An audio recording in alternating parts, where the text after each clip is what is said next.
सुप्रभात। पहले हमने दूसरी कविता के 4 काव्यांशों का अध्ययन किया था। आज हम इस कविता के 5वें और छठे काव्यांश को पढ़ेंगे। तुम तो कालू हाक जनु लावा। यहाँ पर लक्ष्मण परशुराम को संबोधित करते हुए कहते हैं कि तुम तो कालू काल को अर्थात मृत्यु को, हाक आवाज, जनु लावा लाकर बुला रहे हो। जनु मतलब मानो। यहाँ इस पंक्ति में अपना उत्प्रेक्षा अलंकार है। बार बार मोहि लागी बुलावा, बार बार जो मुझे बार बार लागी बुलावा मतलब आवाज लगाकर, कि तुम तो मानो काल को बार बार मेरे लिए आवाज लगाकर बुला रहे हो।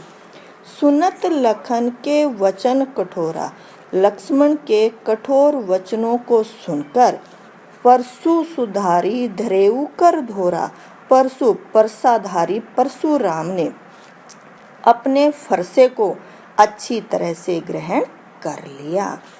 अब जनी देही दोष मोहि लोगु, और वहां उपस्थित लोगों को संबोधित करते हुए परशुराम कहने लगे कि अब मुझे कोई भी दोष मत देना। कटुबादी कड़वा बोलने वाला, बालकु यह बालक, बद जोगु वध के योग्य है, कि कड़वा बोलने वाला यह बालक वध के योग्य है। बाल बिलोकी बहुत में बाचा, बालक बिलोकी देखकर बहुत बार, बाचा मीन्स छोड़ा, मैंने इसे बालक समझकर बहुत बार छोड़ा है। अब येहू मर निहारा भासाचा, अब येहू वास्तव में मर निहारा भासाचा मरने को ही आ गया है, कि अब यह वास्तव में मरने को ही आ गया है। कौशिक कह छमु अपराधु, कौशिक यहाँ पर विश्वामित्र के लिए प्रयुक्त है। विश्वामित्र ने परशुराम के गुस्से को देखकर कहा कि हे मुनि, इनके अपराध को क्षमा करें। बाल दोष गुण गिनु न साधु, क्योंकि साधु लोग बालक के दोषों को और गुणों को नहीं गिनते। खर कुठार में अकुरन काहे, विश्वामित्र की बात सुनकर परशुराम कहते हैं कि हे विश्वामित्र, मेरा यह फरसा इतना कठोर है, अर्थात खर का अर्थ होता तीक्ष्ण धार वाला, तीखी धार वाला, अकुरन जिसमें करुणा न हो, कि मेरा ये फरसा तीखी धार वाला है जिसमें कोई भी करुणा नहीं है। आगे अपराधी गुरुद्रोही, और मेरे सामने गुरुद्रोही के रूप में मेरा अपराधी खड़ा है। उत्तर देत छोड़ू बिन मारे, इसका इस प्रकार उत्तर देते हुए भी मैं इसे बिना मारे छोड़ रहा हूँ। केवल कौशिक शील तुम्हारे, हे विश्वामित्र, यह सब क्रिया मैं तुम्हारे शील स्वभाव के कारण ही कर रहा हूँ, अर्थात तुम्हारे शील स्वभाव के कारण ही मैं इसे इस प्रकार के उत्तर देने पर भी छोड़ रहा हूँ। न ते यही काटी कुठार कठोरे, न ते यही नहीं तो मैं इसे यहीं पर काटी कुठार कठोरे, अपने कठोर फरसे से यहीं काट देता, अर्थात इसे मार देता। इस पंक्ति में अनुप्रास अलंकार है। गुरु ही उरीन होतु शर्म थोड़े, शर्म थोड़े मतलब थोड़े बहुत कम परिश्रम से, श्रम हो गया परिश्रम से, उरीन मुक्त होना ऋण से, नहीं तो मैं अपने थोड़े से परिश्रम से ही अपने गुरु के ऋण से मुक्त हो जाता, अर्थात लक्ष्मण का वध करके मैं अपने गुरु के ऋण से मुक्त हो जाता। गाधी सुन यहाँ गाधी पुत्र अर्थात विश्वामित्र के लिए प्रयुक्त है शब्द भी। नू के हृदय हसी मन ही हरिये सूझ, विश्वामित्र परशुराम की बात सुनकर मन ही मन हंसते हुए कहते हैं, मुनि हरिये सूझ, कि मुनि को हर जगह हरा ही हरा दिखाई दे रहा है, अर्थात मुनि को हर जगह कमजोर व्यक्ति ही दिखाई दे रहे हैं। अयमय होता लोहे से बना हुआ खड़ग, खांड न उखमय, उखमय होता ईंट से बनी हुई, कि राम और लक्ष्मण लोहे से बनी हुई खड़ग है, ईंट से बनी हुई खांड नहीं है जो मुंह में लेते ही पिघल जाए। अजहू अभी तक, न बुझ अबुझ, अबुझ होता ना समझ, और मुनि अब तक ना समझ बने हुए हैं। परशुराम की धमकियों को सुनकर लक्ष्मण ने किस प्रकार व्यंग्य किया? उत्तर है, परशुराम की धमकियों को सुनकर लक्ष्मण व्यंग्यपूर्वक कहते हैं कि आप तो मेरे लिए काल को जबरदस्ती बुला रहे हैं। ऐसा प्रतीत होता है काल आपका कहा मानता है। दूसरा प्रश्न है, लक्ष्मण के कठोर वचन सुन परशुराम ने क्या किया? उत्तर, लक्ष्मण के कठोर वचन सुनकर परशुराम ने भयंकर कुठार अपने हाथ में उठा लिया और लक्ष्मण को मारने के लिए तैयार हो गए। अगला है, उपस्थित लोगों से परशुराम ने लक्ष्मण के अपराध को किस तरह अक्षम्य बताया? अक्षम्य का अर्थ होता है माफ करने योग्य। परशुराम ने कहा, कटु बोलने वाला यह बालक सचमुच वध के योग्य है। मुझे लोग दोष न दे, मैं अब तक इसे बालक समझकर छोड़ रहा था, पर अब यह मरने वाला ही है।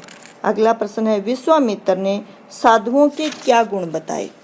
उत्तर, विश्वामित्र ने साधुओं के गुण बताते हुए कहा कि साधु पुरुष बालकों द्वारा किए गए दोषों को महत्व नहीं देते। अगला क्वेश्चन है, विश्वामित्र ने लक्ष्मण का अपराध क्षमा करने के बारे में क्या कहा? उत्तर, विश्वामित्र ने परशुराम से कहा कि इसे बालक समझकर इसके अपराधों को क्षमा कर दीजिए। बालक द्वारा किए गए अपराध को उनकी बचपना ही समझना चाहिए। अगला प्रश्न, परशुराम ने अपना फरसा क्यों उठा लिया? उत्तर, लक्ष्मण ने परशुराम से कहा कि आप तो मानो काल को बार बार मेरे लिए इस प्रकार बुला रहे हैं जैसे काल आपके वश में हो और आपका कहना मानने के लिए विवश हो। उनकी यह अपमानजनक बातें सुनकर परशुराम ने लक्ष्मण को मारने के लिए अपना फरसा उठा लिया। अगला क्वेश्चन, यहाँ गाधी सुनु किसे कहा गया है? वह मुनि की किस भूल पर मन ही मन हंस रहे थे? उत्तर, यहाँ गाधी सुनु विश्वामित्र को कहा गया है।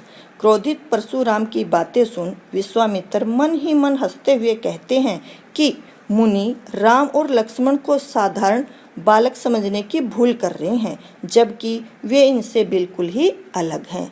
अगला क्वेश्चन है, अयममय खांड किसे कहा गया है और क्यों? उत्तर, अयममय खांड अर्थात लोहे से बना तेज धार हथियार का प्रयोग श्री राम और लक्ष्मण के लिए किया गया है, क्योंकि वे लोहे जैसे शक्तिशाली, वीर एवं साहसी है। इस काव्यांश में किन किन रसों का प्रयोग हुआ है? काव्यांश में वीर रस और रौद्र रस का प्रयोग हुआ है। केहू लखन मुनि शील तुम्हारा। लक्ष्मण परशुराम को कहते हैं कि हे मुनि, तुम्हारे शील स्वभाव को कौन नहीं जान विदित संसारा, इस संसार में कौन नहीं जानता। अर्थात लक्ष्मण परशुराम पर व्यंग्य करते हुए कहते हैं कि हे मुनि, तुम्हारे शील स्वभाव को इस संसार में कौन नहीं जानता। माता पिती उऋण बहे के, उऋण होता ऋण या कर्ज। तुम माता पिता के कर्ज से पहले ही मुक्त हो चुके हो। गुर ऋणु रहा, अब गुरु का ऋण शेष है। सोचो बड़ जी के, और उसके लिए आप चिंतित हो रहे हो। सो जनु हमरे ही माथे गाढ़ा, और उसे आप हमारे माथे मढ़ना चाहते हो, अर्थात हमारे माथे पर लिखना चाहते हो, या आप कह सकते हैं कि वो ऋण आपको हमारे माथे पर लिखा हुआ दिखाई दे रहा है, जिसके माध्यम से आप उससे पार उतरना चाह रहे हो। इस पंक्ति में उत्प्रेक्षा अलंकार है।